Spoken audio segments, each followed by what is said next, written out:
अरे मेरे भाई तेजस्वी ने जो लंबी छोड़ी है ना, वो मोदी के कंपटीशन में आ गया झूठ बोलने के।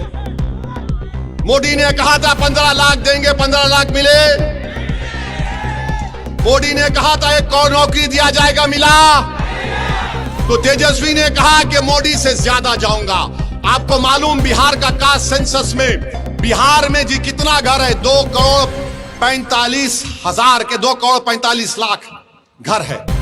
ये कहता है सबको घर दिए जाएंगे। तुमको मालूम भारत सरकार में 55 मंत्री मिनिस्टर्स हैं।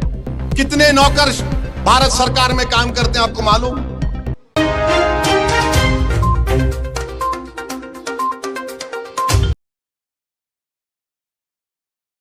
जाकर ये गठबंधन वाले बोलते हैं हम ऐसा कर देंगे।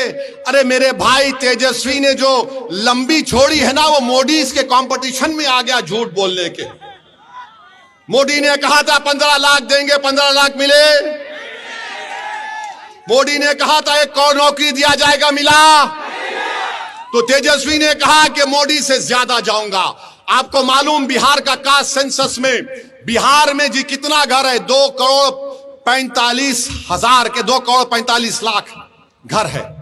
ये कहता है सबको घर दिए जाएंगे। तुमको मालूम भारत सरकार में 55 मंत्री मिनिस्टर्स हैं।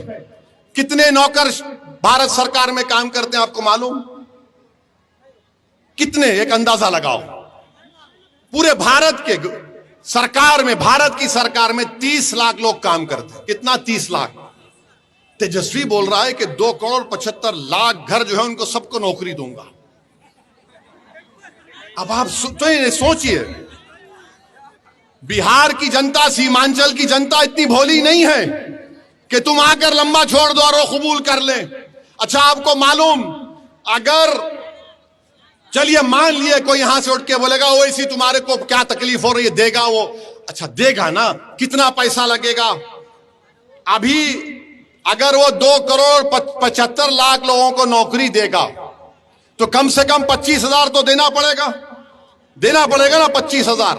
अब तुम उसका हिसाब कर लो, उसके लिए पैसा पड़ेगा 8,28,000 करोड़ रुपये। 8,28,000 करोड़ रुपये। पूरा बिहार सरकार का बजट कितना है सालाना? 2 लाख करोड़ का। ये कहां से लाएंगे बाबा तुम 6 लाख? पैसा तो झाड़ पे नहीं उगता ना। तो तेजस्वी बोलेगा वैसी भड़काओ भाषण देता है, वोट काटनी है तुम्हारा, इस पर भरोसा मत करो। अरे बाबा तुम बताओ तो सही, कहां से लाओगे? किधर से लाओगे? किधर से लाओगे आप? क्या? अच्छा फिर बोलते कि अगर कोई सुनो बैठो, अगर कोई ये बोलता है कि इंटर्नशिप में हम नौजवान को फैक्ट्री में इतना पैसा देगा, कौन सी फैक्ट्री है यहां पर? वो तो बता दो प्यारे, कौन को बता दो ना। कुछ नहीं है मगर आकर बोल दिए। अच्छा आप ये बताइए, वक्फ का कानून पार्लियामेंट में बनता है ना, देश के लिए बना पार्लियामेंट में, बिहार सरकार ने तो नहीं बनाया। अगर बिहार सरकार बनाती तो दूसरी सरकार आके खत्म कर देती।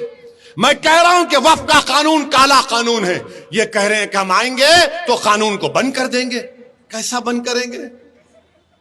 अरे पूरे देश का बना हुआ है बाबा। अगर तुझे नहीं मालूम तो कोई वकील को बिठाकर सुन ले, समझ ले, उसके बाद कुछ बोल दे।